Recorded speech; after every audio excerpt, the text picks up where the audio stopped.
Hello, hello mga kaibigan, mga igan at kailyan.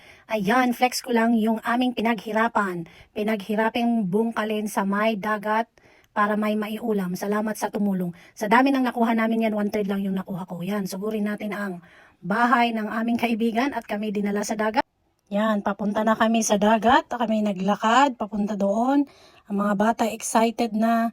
Ayan po ang aming nadaanan. May mga coconut trees.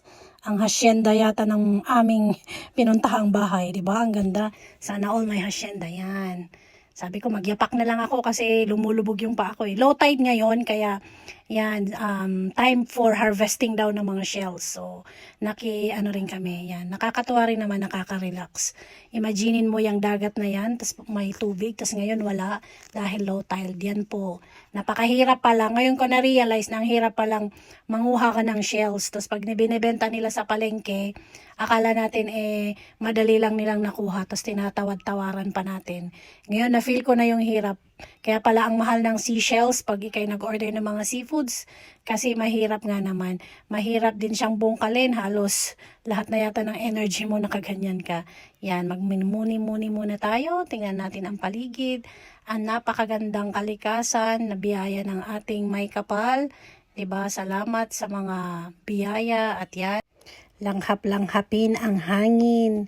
Sarap ng hangin dyan kasi pahapon na siya, tas walang araw at low tide, wala ring alon. So, yan, yung bata gustong tumawid sa kabila. So, yan, kinarga ko at kami tatawid sa may ilog.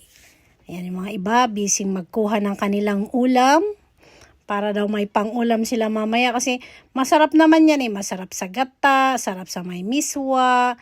Ako, plano ko, malagay mo siya sa bawang at saka buttered. Pwede mo rin siyang ihalo sa seafood pasta. So, yan. Ang hirap din. Kailangan mong abutin ng ilang oras para hugasan. At yan, pinasuka muna natin. Tanggalin natin yung mga kinain na mga buhangin sa loob. So, ibabad-babad muna natin siya. Ayan sila, ngumingiti-ngiti. Yung iba parang nagsasalita pa kasi parang may sounds.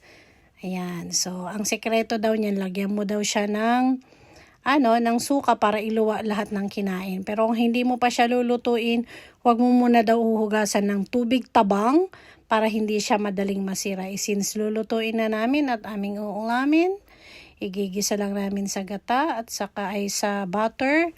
And then yan. So, salamat po sa panonood. Panoorin nyo po yung next kung paano ko niluto at paano kong inulam. Salamat!